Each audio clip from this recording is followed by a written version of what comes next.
Bismillah. Assalamualaikum warahmatullahi wabarakatuh. Kita lagi di Korwil Bogor. Hari ini ada acara Isra Mi'raj bersama Korwil Bogor. Dan ini sahabat-sahabat Bogor. Ini tukang gosok kita nih. Kang Boy. Siap. Nah, tuh. Rame kan? Ada yang di sono. Ini ada Korwil Jakarta yang nyasar 2. Iya, Kang Tri, Kang Rama. Nah, itu yang di dalam. Dalam rangka apa nih? Pada ngobrol persiapan.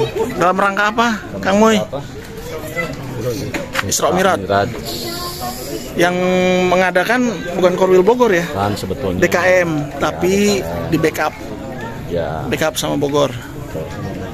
Nah, ini banyak ketua RT-nya. Ini lagi pada nongkrong sambil menunggu. Ada yang main handphone, ada yang rokok, ada yang ngopi. Siap. Siap ya Pak? Luar biasa.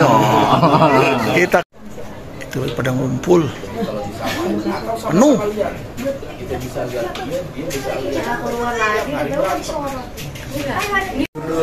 Akhirnya Om Didi sama Om Hendra nyampe. Om makan Om. Aji, saya rasa mau ikan asin. Nama Om? Oh, cukup. Tayangan gaspol. Wah, itu udah nungguin ini. Banyak yang nanyain. Minggu depan. Minggu depan. Udah siap tinggal nungguin. Oke. Tunggu ya. Harus ketunggu. Bentar lagi kita akan berangkat ke masjid. Oke. Bismillah, kita berangkat. Pasukan Bogor. Wow, banyak oi. Rame. Ketua Tangerang nggak datang. Kita tunggu ntar muncul kan kita. Nah, kita geser dulu ke tempat terang. Anggur 2 kilo. Ustadz di depan. Set, alhamdulillah, Kang. Ngomong-ngomong, waduh, yang Tangerang punya. Gila. Ya, Kang. Sehat. Alhamdulillah. Alhamdulillah. Waalaikumsalam. Salam dari Korwil Bogor. Bogor punya. Bogor. Kita berangkat. Nanti kita lanjut lagi. Alhamdulillah.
Sedap. Kamu dipoto. Fotoin abang. Dipoto, kirim ke saya. Bismillahirrahmanirrahim. Assalamualaikum warahmatullahi wabarakatuh.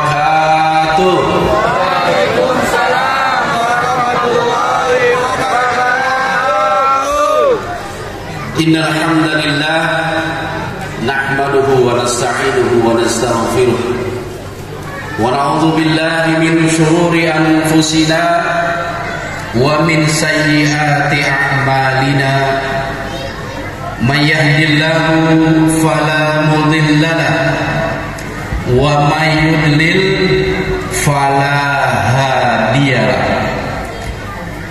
Asyhadu an la ilaha illallah wahdahu la syarika lah wa asyhadu anna Muhammadan abduhu wa rasuluhu la nabiyya ba'da wa la mu'jizata ba'da wa la wahyan ba'da amma ba'd.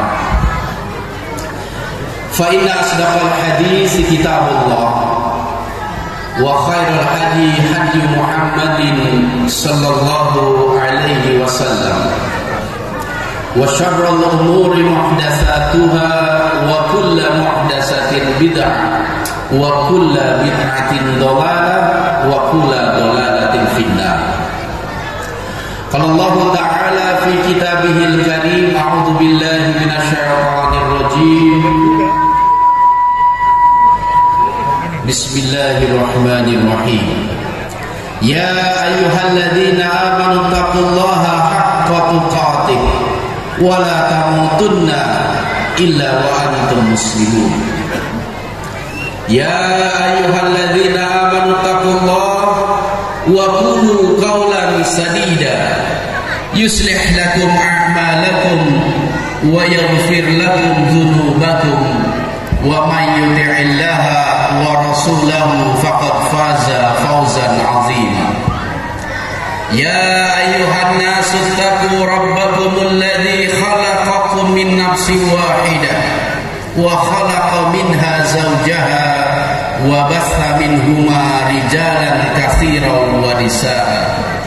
Wattaqullaha alladzi tasaaluna bihi wal arham innallaha kana 'alaikum raqiba. Shadaqallahul azim.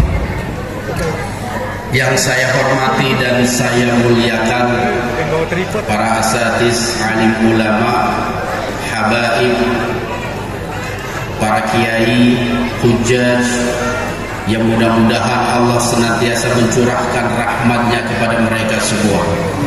Allah panjangkan umur mereka, Allah sehatkan badan mereka dalam mendekatkan diri kepada Allah Subhanahu wa ta'ala. Yang saya hormati pula Bapak Ketua RW beserta jajarannya, Ketua RT beserta stafnya, dan juga kaum muslimin wal muslimat, kaum pemuda dan pemudi, juga anak-anakku sekalian yang hadir di acara ini. Saya berharap kepada Allah Subhanahu wa ta'ala, mudah-mudahan Allah selalu melimpahkan rahmat dan kasih sayangnya kepada kita semua. Mudah-mudahan Allah selalu memberikan kesehatan kepada kita semua. Apalagi di dalam kondisi bangsa dan negara kita sedang pandemi penyakit COVID. Mudah-mudahan kita selalu mendapatkan perlindungan dan pertolongan dari Allah Subhanahu wa ta'ala. Jamaah bisa sampai tahrim subuh ini. Ini nggak salah panitia ini.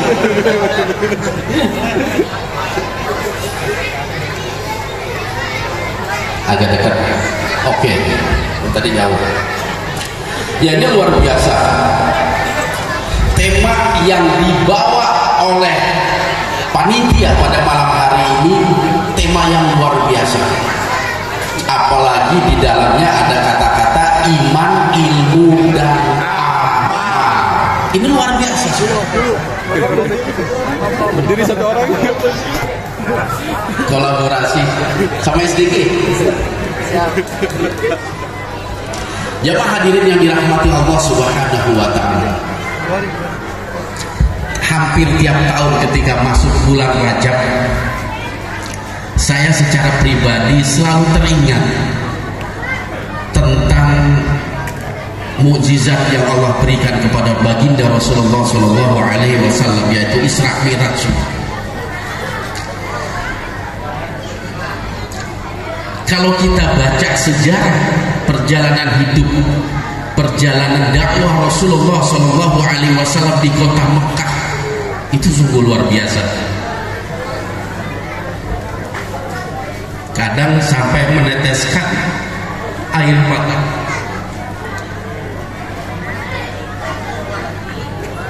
Karena apa?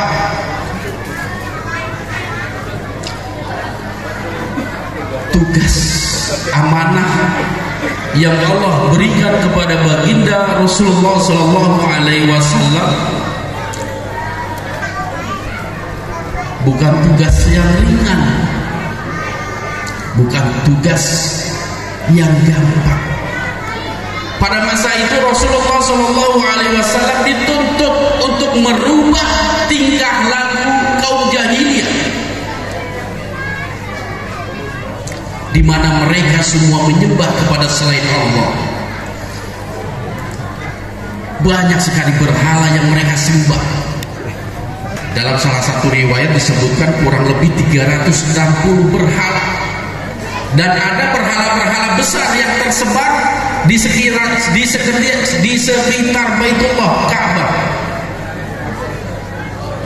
Ada berhala namanya Hubal, Lata, Uzza, Manat. Itu berhala-berhala yang besar yang menjadi rujukan kaum musyrikin pada waktu itu. Rasulullah Shallallahu Alaihi Wasallam diutus untuk menghilangkan segala bentuk penyembahan kepada selain Allah. Ini tugas yang berat. Selain Rasulullah Shallallahu Alaihi Wasallam berhadapan dengan penduduk kota Mekah pada waktu itu, beliau pun berhadapan dengan keluarganya sendiri yang menjadi penghalang terbesar dalam dakwah beliau.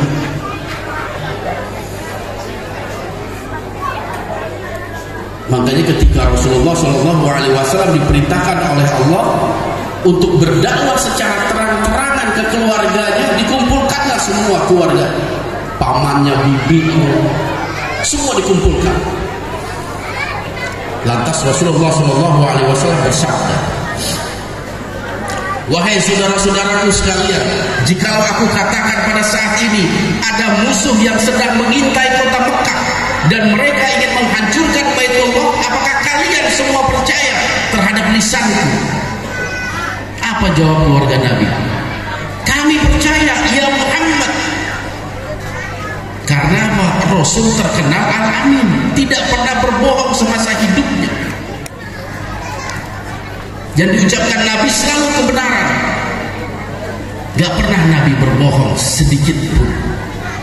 Sehingga ketika dikatakan hal yang demikian, semua keluarga Nabi percaya terhadap Rasulullah Shallallahu Alaihi Wasallam apa yang diucapkan.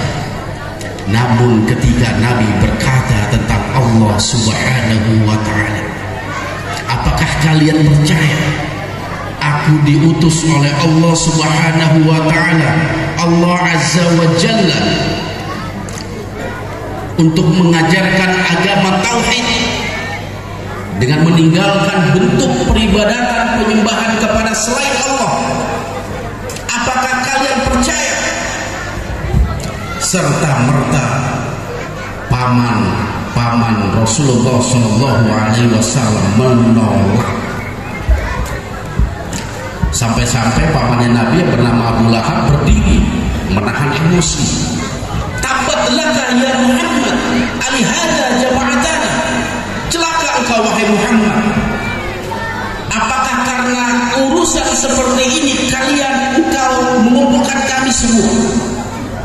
Itulah awal daripada dakwah Rasulullah Shallallahu Alaihi Wasallam secara terang-terangan, yang ternyata bukan disambut dengan baik oleh penduduk Mekah, tetapi Rasulullah Shallallahu Alaihi Wasallam beserta sahabat-sahabat beliau yang telah memeluk ajaran Islam mendapatkan penindasan, siksaan yang luar biasa. Sampai pada akhirnya di tahun 11 Hijriah, setelah Rasulullah Shallallahu Alaihi Wasallam berdakwah di kota Taif, yang ternyata dakwah Nabi ditolak, bahkan Nabi sampai bercucuran darah, karena ditimpuki oleh anak-anak kecil penduduk Taif, pemuda-pemuda Taif.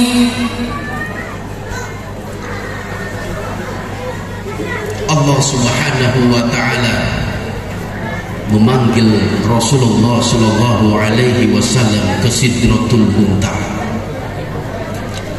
Karena memang pada tahun itu ada 3 kejadian yang sangat menyedihkan bagi hati Rasulullah sallallahu alaihi wasallam. Selain dakwah beliau ditolak di kota Taif, wafatnya istri tercinta beliau yang bernama Siti Khadijah, ditinggalkannya pula oleh paman beliau sebagai pendukung dakwah Rasul yang bernama Abu Thalib. Allah Subhanahu wa taala mencoba menggembirakan hati Rasulullah sallallahu alaihi wasallam dan meyakinkan kepada Nabi suatu saat nanti akan mendapatkan kemenangan melalui proses Isra dan Mi'raj.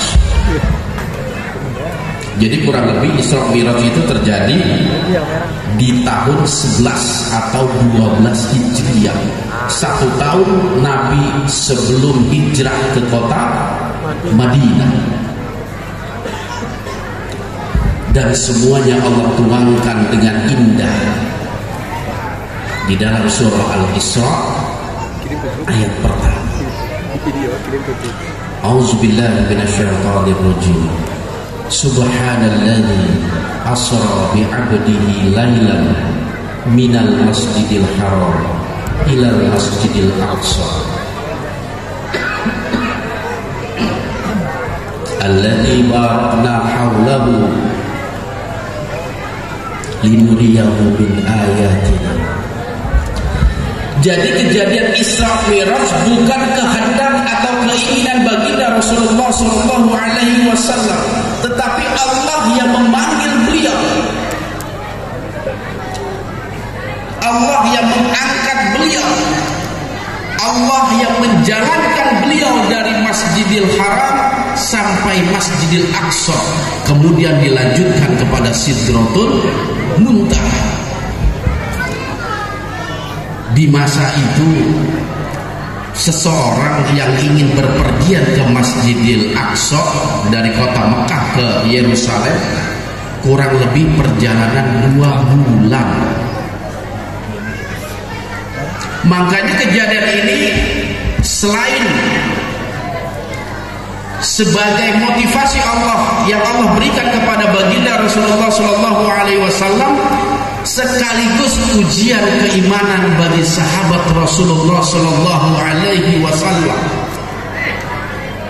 dan bahan ejekan baik dari kaum musyrikin, bahan ejekan bagi kaum musyrikin, karena hal itu gak masuk akal, gak masuk akal. Ada seseorang berpergian dari kota Mekah menuju Madinah, kota Mekah menuju Palestina dalam 1 malam, apalagi dilanjutkan ke langit ke-7, PP 1 malam, itu mustahil. Begitu juga mungkin kita, kalau keimanan kita sangat tipis ketika membaca sejarah Rasulullah Isra dan Mi'raj.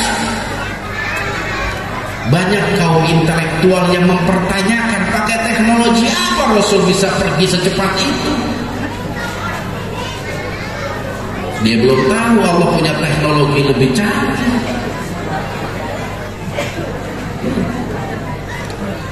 Ketika mata memandang udah nyampe pesawatnya itu yang namanya Buraq.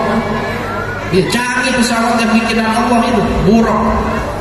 Di mana mata memandang, di situ sampai di langsung.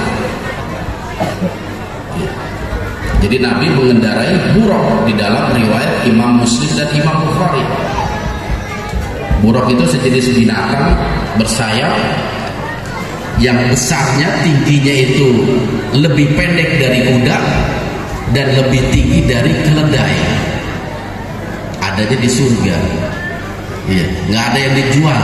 Di sini nggak ada yang jual, apalagi kredit, nggak ada. Ya.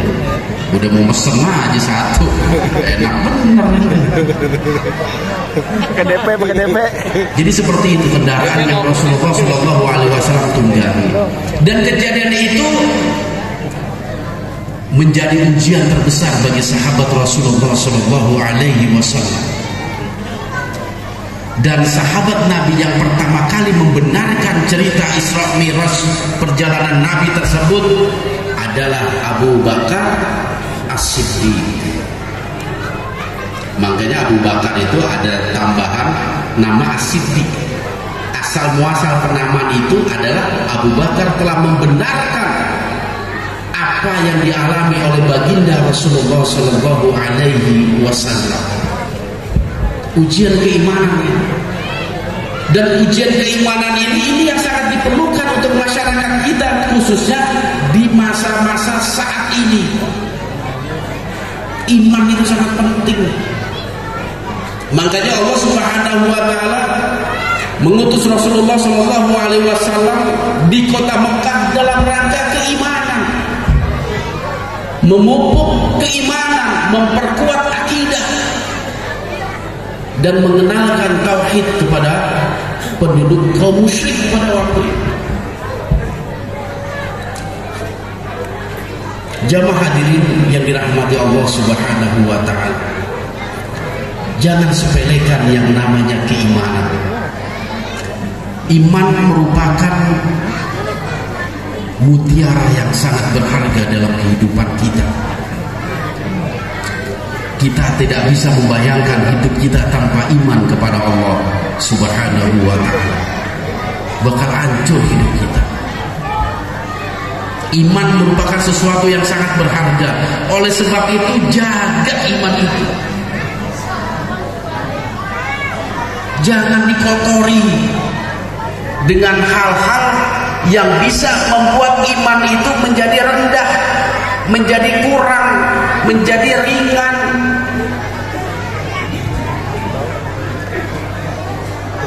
Dan salah satu hal yang dapat memupuk keimanan kita kuat kepada Allah Subhanahu wa taala tidak lain tidak bukan dengan cara menjaga akidah kita.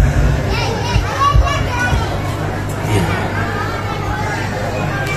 Menjaga akidah kita. Karena keimanan tanpa diikuti oleh pemahaman akidah yang benar, maka iman itu terkadang suka turun dan susah naik kalau dia turun. Karena apa? Kekurangan akidah kita, pemantapan hati kita kurang. Dakwah yang Rasulullah Shallallahu Alaihi Wasallam ajarkan ke orang-orang musyrik pada waktu itu, bagaimana mereka menyembah kepada Allah dan meninggalkan segala bentuk kemusyrikan. Ta'budullaha wa la tusyriku bihi syai'an. Inti akidah hanya itu. Bagaimana kita menyembah kepada Allah dan meninggalkan segala bentuk kemusyrikan. Kedengarannya sih simpel. Iya, kedengarannya simpel. Ah, nyembah Allah gampang, tiap hari juga nyembah. Dilarang berbuat syirik, ini juga gampang. Gak pernah ada patung di rumah. Tapi persoalannya tidak sesimpel itu. Karena setan juga gak bodoh. Ada hal-hal yang bisa membuat diri kita masuk ke dalam jurang kesesatan. Dalam bentuk keyakinan-keyakinan kita kepada selain Allah. Makanya dakwah tauhid merupakan dakwah yang paling tinggi nilainya di sisi Allah Subhanahu wa taala. Rasulullah dalam berdakwah itu kan memiliki dua fase. Yang pertama ada fase Mekah, kurang lebih selama 13 tahun. Yang kedua fase Madinah, yang kurang lebih 10 tahun. Ketika Nabi berdakwah di kota Mekah, mengajarkan akidah kepada orang-orang penduduk kota Mekah pada waktu itu. Dan ketika Nabi berdakwah di Madinah, baru Nabi mengajarkan tentang ilmu syariat. Makanya perintah sholat yang senantiasa kita kerjakan sehari 5 kali itu Allah wajibkan di tahun 11 kenabian. Iya.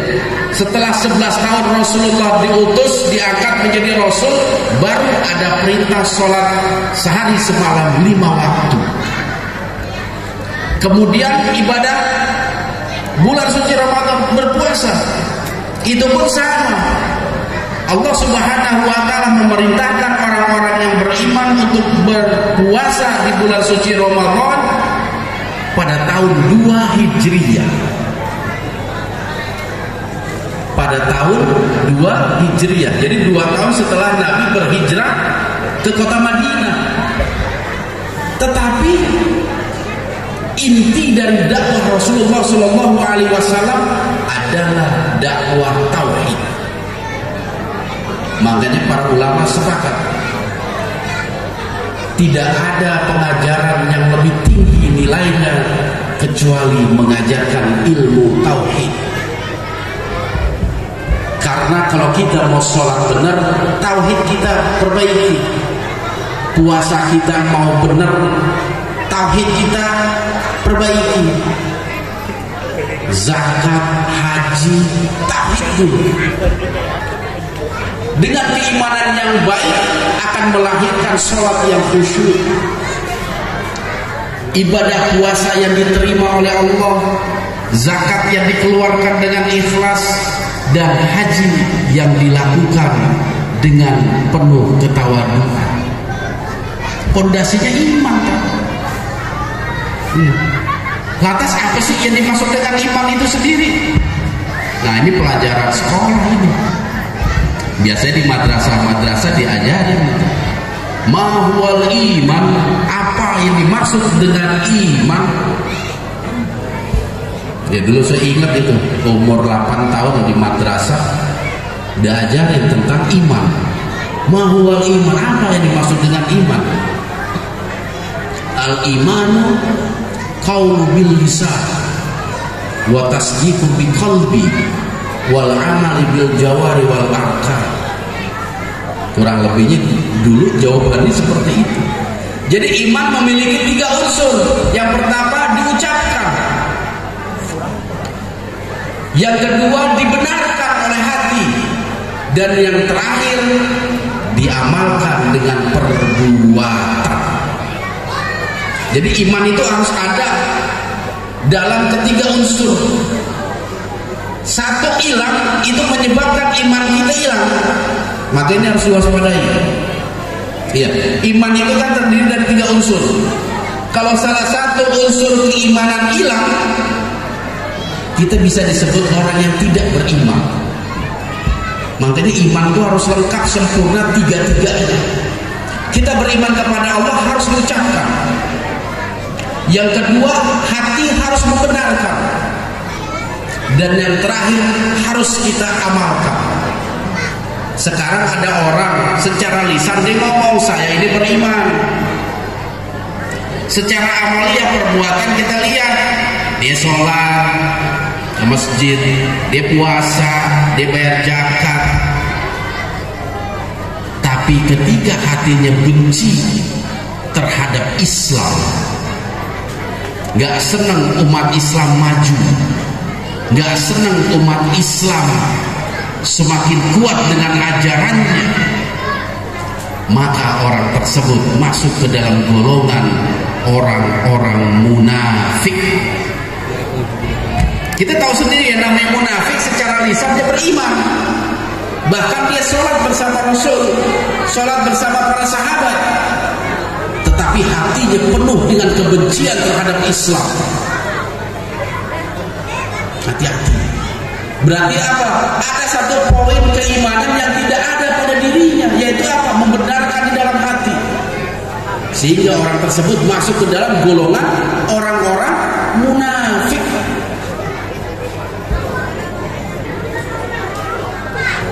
Ada orang secara lisan dia beriman, hati juga percaya kepada Allah, tetapi yang dilakukannya tidak mengandung unsur-unsur keimanan. menyembah kepada selain Allah. Itulah orang-orang musyrik. Makanya Allah Subhanahu wa taala pernah bertanya, memberikan kabar kepada Rasulullah sallallahu alaihi wasallam. Idza sa'altahu man khalaqas samawati wal ard la yaquluna Allah. Kata Allah, wahai Muhammad, idza sa'altahu, kalau engkau mau bertanya kepada orang-orang musyrik Mekah pada waktu itu, man khalaqas samawati wal ard, siapa yang menciptakan langit dan bumi? La yaquluna Allah. Pasti orang musyrik itu akan mengatakan yang menciptakan langit dan bumi adalah Allah Subhanahu wa taala. Tetapi tidak membuat mereka disebut orang yang beriman. Karena apa? Menyembah kepada selain Allah. Perbuatannya jauh dari unsur keimanan. Karena iman dia tidak sempurna, ada satu yang tidak dia miliki, yaitu secara perbuatan. Makanya hati-hati kita secara lisan beriman, secara hati membenarkan adanya Allah, tapi kerjaannya keluar masuk goa, pengen sugih, merendam di air sungai. Minggu kemarin saya liputan di daerah Ngawi, lokasinya itu namanya Alas Ketonggo. Kisi-kisi.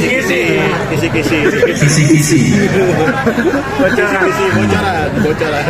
Kenapa ini saya ceritakan? Karena ada satu kejadian yang sangat menyayat hati saya.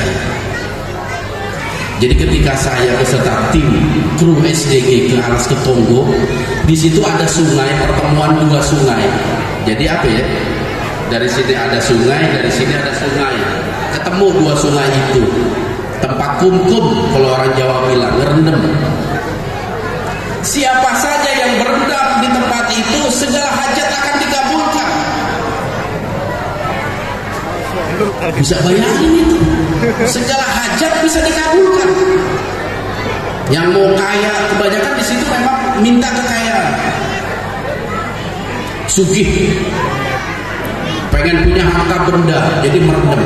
Yang mengenaskan dalam hati, dengan mata kepala saya sendiri saya melihat ada orang berendam, dan itu orang Islam.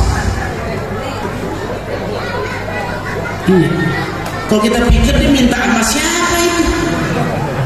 Kalau dibilang minta sama Allah, nggak mungkin. Masa Allah nyuruh kita berendam? Biar doa kita dikabul, nggak mungkin. Berarti kan mintanya sama jin, setan. Bawa dupa, bawa sapu nyerek, bawa kembang 7 rupa disebar, terus dia berendam di sungai. Ini umat Islam yang melakukan ini, dan hal ini masih terjadi di tengah-tengah masyarakat kita, masyarakat Indonesia. Belum lagi yang ziarah ke tempat-tempat tertentu, minta dagangannya laris, bagiin aja kalau mau laris, jangan dijual, habis. Pernah saya ke makam Jaka Tingkir di Kerawang. Begitu kita datang, ada cewek 2 baru keluar dari makam. Kita juga curiga nih, kenapa cewek gadis-gadis keluar dari makam. Habis itu bilang ke Kuncen, mandinya di sebelah mana Pak Kuncen? Oh, di belakang nih. Gak tau di mandi juga, ada sumur di mandi. Daripada hati menduga-duga, lebih bagus kita wawancara. Jadi kan jelas maksudnya apa. Saya nyuruh mati wawancara nanti. Diwawancara. Neng-neng, kenapa sih ziarah ke Jaka Tingkir mandi segala lagi? Biar enteng jodoh bang. Ya. Enteng jodoh minta ke makam. Gimana? Kan lucu memang. Artinya apa? Fenomena kekotoran-kekotoran akidah umat Islam itu masih banyak terjadi di lingkungan masyarakat kita di Pulau Jawa. Tapi mudah-mudahan Bantar Putih nggak ada yang kayak begitu ya. Amin. Pak di pohon petek gitu. Nggak ada. Jangan. Kita punya Tuhan, punya Allah Zat yang Maha Kaya. Kita minta langsung atau melalui wasilah orang-orang soleh yang ada di sekitar kita, ke Pak Kiai. Kalau dagangan laris, minta datangin Pak Kiai. Pak Kiai doain biar toko saya lancar, laris, nggak ada yang ganggu, penuh keberkahan. Datangin Kiai, habaib, ustaz. Saya punya anak, usianya 30 tahun, belum ketemu jodoh, doain Pak Kiai biar enteng jodoh. Begitu Islam ngajarin, bukan kita kemakan, ke gua berendam, bagus nggak masuk angin gitu. Jadi masih banyak fenomena di tengah masyarakat, hal-hal seperti itu, kedangkalan akidah. Saya sih memang tidak 100% menyalahkan mereka. Mungkin itu semua terjadi atau bisa terjadi karena mereka tidak memahami Islam secara baik dan benar. Kalau bahasa kasarnya, ente males ngaji di majelis taklim, jadi nggak tahu ilmunya. Iya kan? Karena nggak mungkin ustadz-ustadz ngajarin ke jamaahnya di majelis taklim. Ibu-ibu kalau mau dagangan laris, berenang di Kali Ciliwung, anyut yang ada. Nggak ada kiai nyaranin begitu, nggak ada. Kecuali dukun atau paranormal, orang pinter. Kiai nggak mungkin, ustadz nyaranin seperti itu nggak mungkin. Suruh berendam di danau ini segala macam. Makanya datengin mereka orang-orang soleh, minta doa mereka agar niat, hajat, keinginan kita dijabah oleh Allah Subhanahu wa Ta'ala. Jangan pergi ke tempat-tempat angker, duduk semedi di pohon yang ada sarungnya. Itu banyak pohon disarungin, terus ada dupanya, ada kopi pahit, kopi manis. Emang jin doyan kopi ya deh. Banyak hal-hal seperti itu. Itu karena apa? Karena kurangnya ilmu. Kita malas ke majelis taklim, kita malas ngaji, kita malas menghadiri pengajian. Dan juga kekurangannya, mudah-mudahan nggak ada yang tersinggung. Masih sedikit ustadz-ustadz yang ngajarin tentang hal ini. Kalau hal itu tuh nggak boleh, masih sedikit. Iya. Jarang kan kita datang ke majelis taklim atau tempat-tempat ceramah, temanya membahas karakteristik jin. Nggak ada kan ngebahas masalah jin. Padahal itu penting. Musuh kita yang nyata itu jin. Padahal ini nggak kelihatan. Innahu lakum aduwwum mubin. Sesungguhnya mereka bagi kamu itu musuh yang nyata. Walaupun nggak kelihatan. Kenapa Allah katakan nyata? Padahal jin nggak kelihatan. Ayo.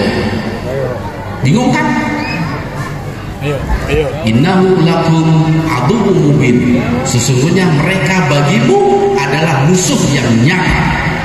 Padahal jin nggak kelihatan. Nanti saya jawab Isra Mi'raj tahun depan. Kalau diundang lagi itu juga. Jadi seperti itu. Iya. Kita harus paham bahwasanya mereka lah yang mendangkalkan keimanan kita kepada Allah Subhanahu wa Ta'ala. Sehingga keyakinan kita menurun. Kita merasa doa kita nggak diijabah sama Allah. Padahal tidak ada satupun doa yang tidak diijabah sama Allah.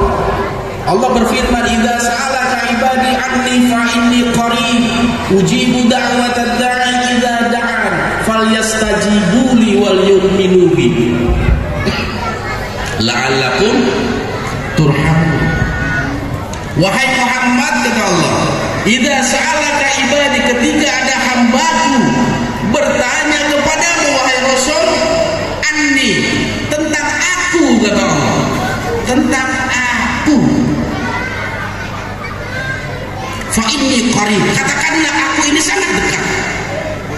Allah itu sangat dekat. Ujibu da'watad da'i idza da'an. Aku senantiasa mengabulkan doa hamba-hambaku ketika mereka berdoa kepadaku. Janji Allah. Dan janji Allah nggak mungkin ingkar. Innallaha la yukhliful mi'ad. Allah nggak mungkin bohong. Allah pasti kabulin kita. Wal yastajibuli wal yu'minu bi. Syaratnya dua kata Allah. Maka gapailah seruanku kata Allah. Gapai seruan Allah. Jadi hambanya yang taat, yang tunduk patuh kepadanya. Wal yu'minu bi, dan beriman. Yakin. Kadang kita ragu. Udah mundur sebelum berperang. Masa sih Allah ngabulin? Saya kan masih seperti ini, masih suka gibahin orang, masih suka ngomongin kejelekan orang. Karena kita suka seperti itu, ya kan? Masa sih Allah ngabulin? Saya sholatnya juga kadang sholat, kadang enggak. Masa sih ngabulin? Saya masih suka ngebohong, masih suka nipu. Padahal di situ saat terbaik kita untuk berubah. Karena kita sebagai manusia adalah hamba yang lemah, yang selalu membutuhkan kehadiran Allah dalam hidup kita. Ya, kita manusia ini butuh sama Allah. Butuh kita sama Allah. Di dalam surah Al-Ikhlas itu jelas dikatakan Allahus Somad. Allah tempat kita bergantung, Allah tempat kita bersandar. Segala problematika hidup sandarkan kepada Allah, jangan nyandar kepada yang lain. Wa ila rabbika farghab di dalam surah Al-Insyirah. Dan hanya kepada Tuhanmu lah kamu berharap. Kita mau makan buah. Harapan kita hanya Allah. Itu yang harus kita tanamkan. Akidah itu yang harus kita tanamkan di dalam hati kita. Dan mari sama-sama kita jadikan Allah sebagai sandaran hidup kita, tempat kita bergantung, tempat kita berharap hanya kepada Allah. Makanya yang terpenting adalah falyastajibuli wal yu'minu bi. Gapailah seruanku. Ketika masuk waktu sholat zuhur, ayo kita sholat zuhur. Masuk sholat asar, ayo sama-sama kita sholat asar. Jangan ada sholat yang ketinggal. Karena kalau kita lihat ya, momentum Isra Mi'raj itu kan gak bisa dilepas dari momentum perintah sholat.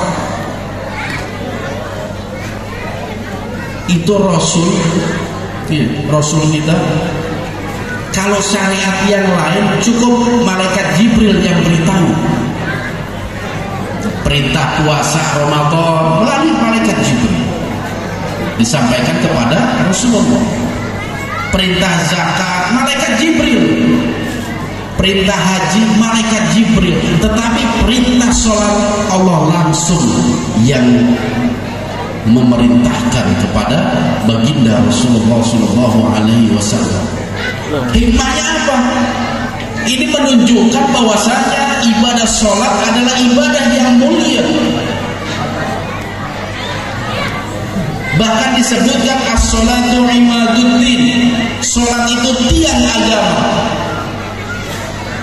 Agama kita hancur kalau umatnya sudah meninggalkan ibadah sholat. Ini harus diwaspadai. Iya, ini harus diwaspadai. Kalau umat Islam udah meninggalkan ibadah sholat, hancur gitu. Makanya musuh kita, musuh umat Islam selain setan, ya, para demit-demit yang nampak di mata kita itu berusaha untuk umat Islam ini jauh dari masjid, umat Islam jauh dari musola. umat Islam jauh dari Tuhannya. Karena apa? Mudah dihancurkan. Kalau kita jauh dari agama kita, mudah dihancurkan, gampang dibohongin. Karena apa? Kita nggak tahu ilmu, kita nggak tahu ilmunya. Dan tragisnya banyak umat Islam saat ini seperti itu. Kita Islam tapi nggak paham Islam itu apa. Kita mengaku umat Rasul tapi kita nggak paham sejarah Rasulullah Shallallahu Alaihi Wasallam.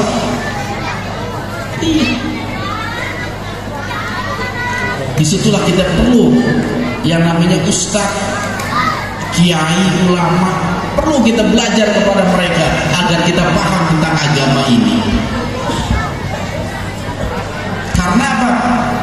Dengan ilmu kita bisa tahu. Ada peribahasa bahasa Arab yang mengatakan al ilmu nurun. Ya, siapa pernah dengar istilah bahasa Arab al ilmu nurun? Ilmu itu apa? Cahaya. Iya, betul. Ilmu adalah cahaya. Kita bisa bayangkan hidup kita tanpa cahaya. Mati lampu tiba-tiba di rumah, ngelangkah aja bingung kita.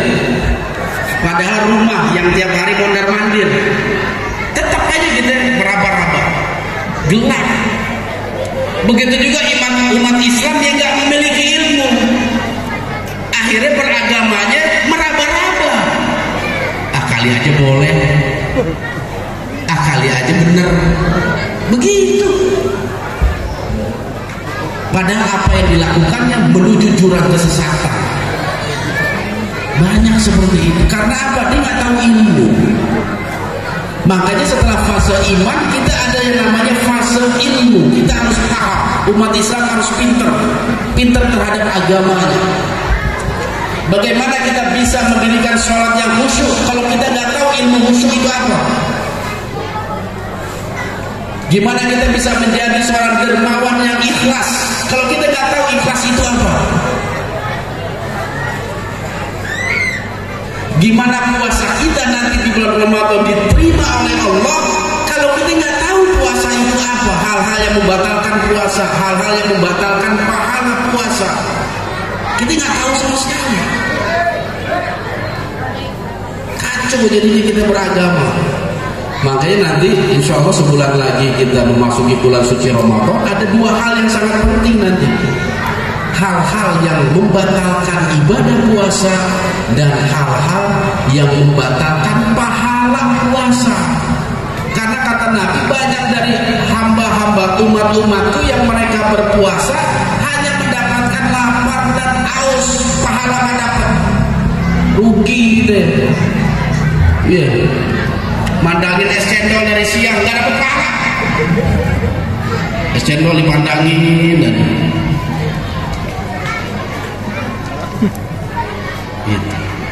Jadi itu nanti harus kita pelajari. Tanya ke ustaz-ustaz, ke kiai, apa sih yang membatalkan puasa dan apa sih yang membatalkan pahala puasa. Disitulah pentingnya ilmu dalam kehidupan kita dalam beragama. Sehingga sholat kita bukan sekedar gerakan Allahu Akbar, Allahu Akbar, sami Allahu liman hamidah, sehingga ibadah sholat gak menancap di hati. Akhirnya banyak sholat banting kartu jalan terus, cepet ada yang kayak gitu.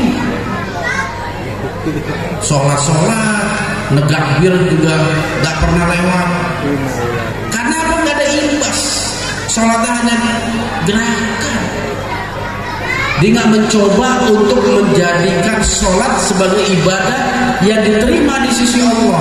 Padahal jaminan Allah Subhanahu wa ta'ala, inna sholata tanha 'anil fahsya wal munkar. Sholat yang diterima Allah adalah sholat yang bisa mencegah kalian dari perbuatan keji dan munkar. Itu sholat yang diterima.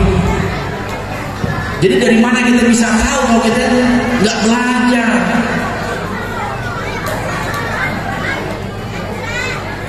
Jadi mari jadikan sholat kita bukan sekedar gerakan. Kita paham apa yang kita baca. Allahu Akbar, takbiratul ihram. Allah Maha Besar. Ketika itu disebut, ciut hati kita. Kita sedang berhadapan dengan Zat yang Maha Besar. Kecil gitu, nggak ada apa-apanya. Apalagi ketika sujud, di mana posisi pantat lebih tinggi dibanding kepala kita. Itu sangat mengagung-agungkan kepala. Cuman ketika sujud kita lihat coba.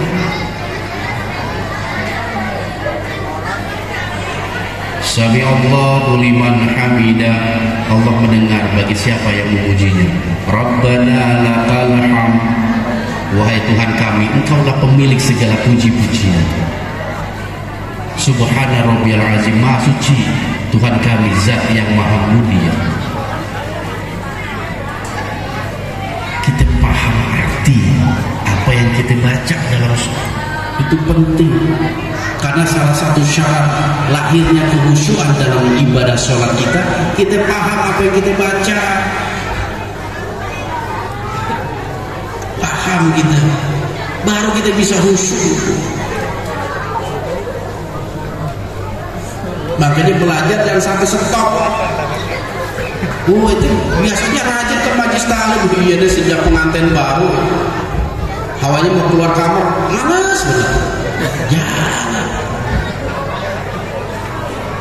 Waktu gadis rajin, begitu udah nikah jadi enggak.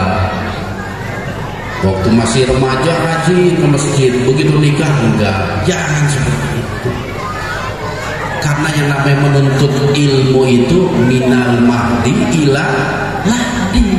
Dari sejak lahir sampai kita meninggal dunia, wajib kita belajar. Itulah pentingnya ilmu. Karena apa? Ilmu adalah cahaya. Ilmu yang menuntun kita mana arah menuju jurang, mana arah menuju lapangan. Kalau kita gelap-gelapan, niat kita mau ke lapangan, larinya ke jurang gitu. Karena apa? Nggak ada cahaya. Siapa yang bisa jamin? Nggak ada. Iya. Itu bahaya kalau kita hidup nggak ada cahaya. Niat mau pulang ke rumah istri karena nggak ada cahaya, ke rumah janda akhirnya. Karena nggak ada cahaya. Hati-hati, paling seneng ya Pak. Itu yang diharapkan. Karena apa? Tidak ada cahaya. Jadi nggak ada petunjuk. Repot kita hidup tanpa cahaya. Allah menjadikan ilmu sebagai cahaya kita. Tadinya tidak tahu jadi tahu. Tidak paham mana yang halal, mana yang haram, jadi tahu. Iya. Kadang kita mengetahui sesuatu yang haram aja sulit kita hindari, apalagi kita nggak tahu. Jamaah hadirin yang dirahmati Allah Subhanahu wa Ta'ala. Setelah iman kita punya, ilmu kita belajar, baru penyempurnanya adalah amal. Karena percuma kita punya iman, kita punya ilmu, nggak ada amalnya sama sekali. Kayak tukang obat, orang disuruh beli, dia sendiri nggak mau makan. Obat kan gitu. Sama orang berilmu tapi nggak beramal. Kalau kita lihat di terminal Bogor, baradang siang, para calok kan begitu. Jakarta, semuanya naik ke Jakarta. Bis jalan, dianya masih tetap di terminal. Iya, orang calok kan begitu. Nyuruh aja naik, dia nggak naik-naik. Nah, orang berilmu nggak beramal seperti itu. Ngomong sama sini, dia sendiri nggak ngelakuin. Berat siksaannya di sisi Allah Subhanahu wa Ta'ala. Mata dulu malah taf'alun. Apa yang dikatakan tidak dia kerjakan, kabur maqtan indallah. Sangat besar murkanya Allah. Kalau kita beramal yang diikuti dengan pemahaman ilmu dan keimanan, amal kita insya Allah diterima di sisi Allah Subhanahu wa Ta'ala. Kita sholat, kita paham ilmunya, insya Allah diterima. Kita puasa, kita tahu ilmu tentang puasa, insya Allah diterima. Dan syariat-syariat yang lain. Makanya inilah hal yang terpenting dalam kehidupan kita dalam beragama: iman, ilmu, dan amal. Tetap di apalagi menghadapi situasi zaman sekarang ini. Saya sering ditanya itu, Pak Ustadz, apa sih yang harus kita persiapkan menghadapi pertama degradasi moral, keterpurukan moral, akhlak. Kita lihat arus informasi sulit dibendung. Kalau zaman dulu kemaksiatan ada di luar rumah kita, saat ini kemaksiatan masuk ke dalam kamar-kamar kita, nggak bisa dibendung. Maksiat dilarang masuk, nggak bisa masuk melalui HP, nggak bisa dibendung, kecuali nggak punya kota dia.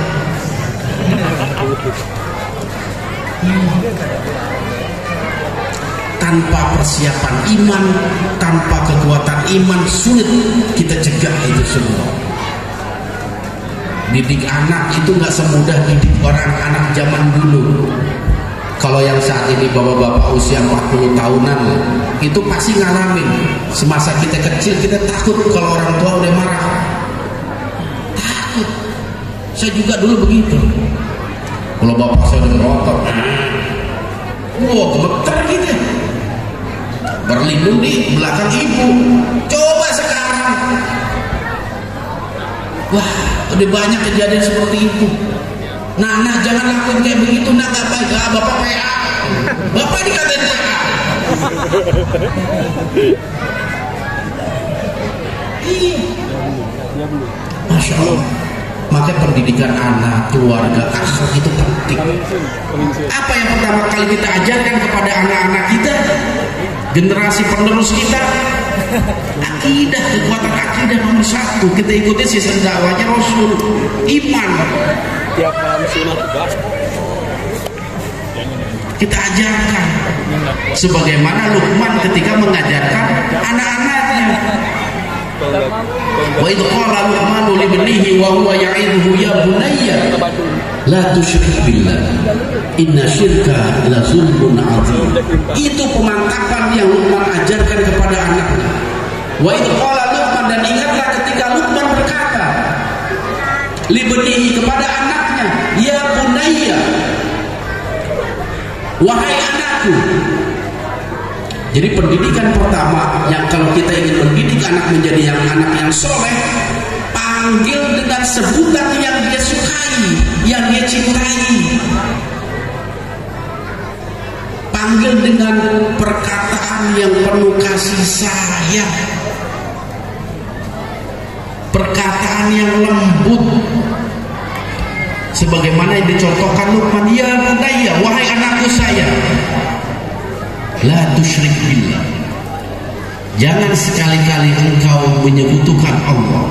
Inna syirka la zulmun 'adzim, sesungguhnya perbuatan syirik adalah dosa yang sangat besar.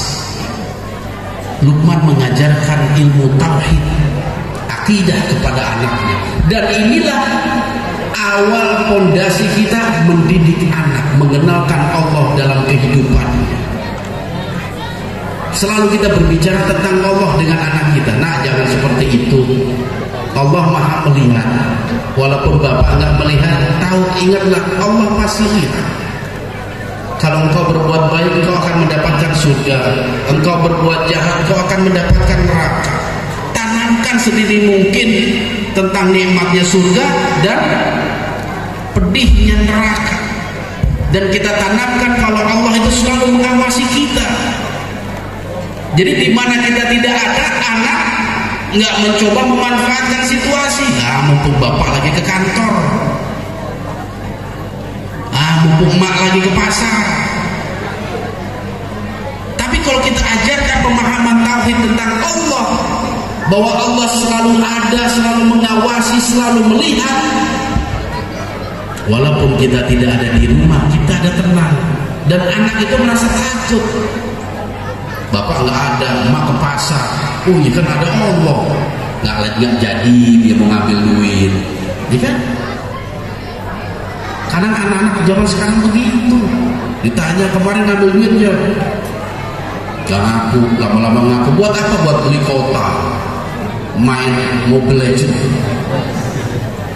Top up. Karena lihat kakaknya main Mobile Legends. Banyak hal-hal seperti itu. Penanaman akidah sejak dini sangat diperlukan untuk membangun generasi setelah kita, menjadikan anak-anak kita anak-anak yang soleh dan solehah, akidah tetap. Sebagaimana Luqman ketika mengajarkan anaknya untuk senantiasa taat kepada Allah dan meninggalkan segala bentuk kemusyrikan, perbuatan yang menyekutukan Allah.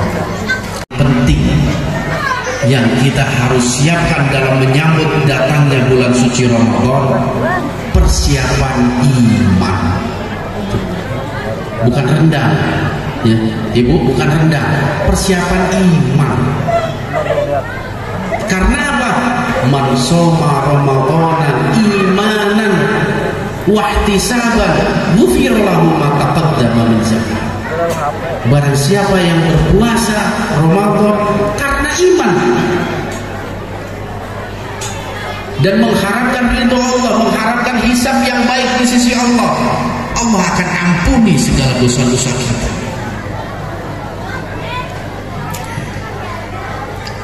Karena tidak ada yang lebih kita inginkan di dalam kehidupan ini kecuali ampunan dari Allah Subhanahu wa ta'ala. Karena masing-masing kita mungkin tahu, sadar diri berapa banyak dosa yang kita lakukan, kita yang tahu. Berapa banyak kewajiban yang kita tinggalkan, kita yang tahu. Berapa banyak kebaikan-kebaikan yang kita lakukan, kita yang tahu.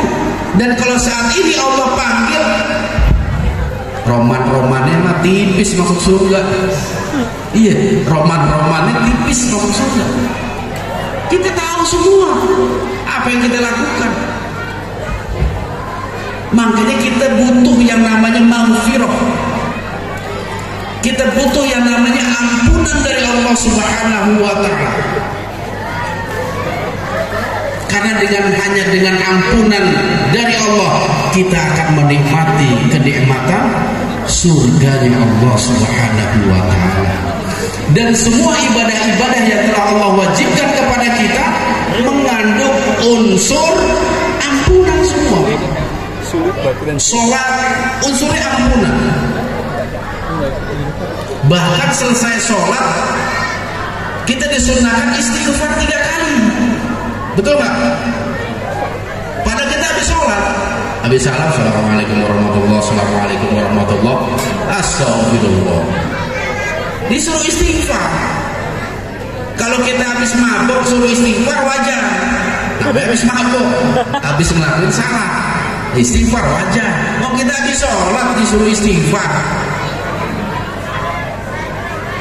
Ini kan luar biasa. Allah memahami dan tahu. Kalau sholat kita masih belum benar, maka istighfar kita. Sholat belum khusyuk, kadang masih ingat sama hal-hal yang bersifat duniawi. Apalagi kalau udah sinetron, sholatnya ada bukan hitungan menit lagi. Atau ada hal-hal yang darurat seperti itu, sholat kita masih lemah. Makanya perbanyak istighfar, terutama selesai sholat.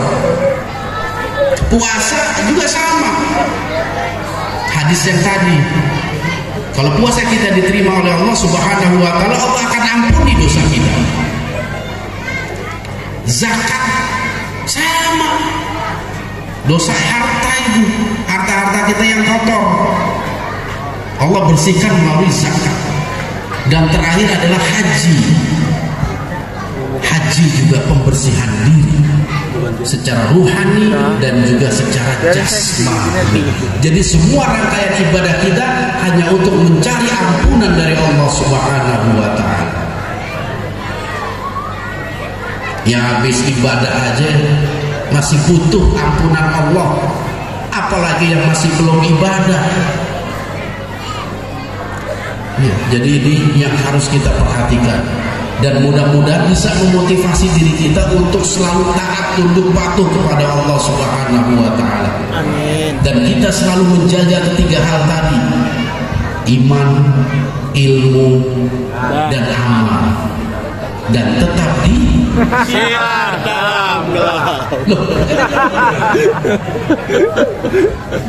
hal-hal seperti itu yang harus kita perhatikan.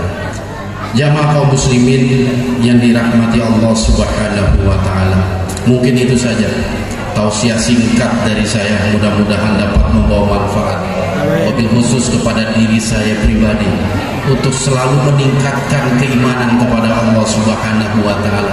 Iman itu harus selalu kita perbaharui, harus kita percantik, harus selalu kita rawat. Karena modal kita hidup di dunia, mendapatkan keselamatan di dunia hanya dengan keimanan. Juga memantapkan ilmu yang kita punya, terus belajar, terus kaji ajaran-ajaran Islam agar kita semakin paham.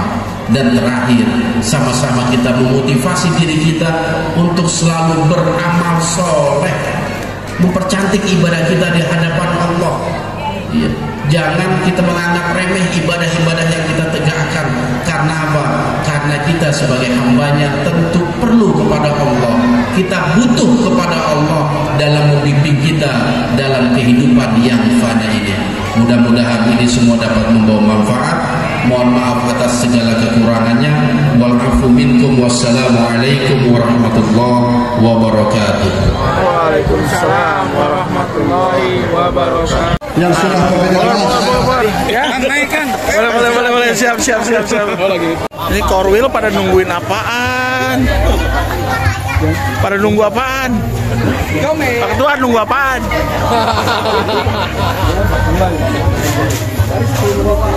Tuh lihat pada nungguin apaan? Oh, saudara lagi sibuk tuh di atas.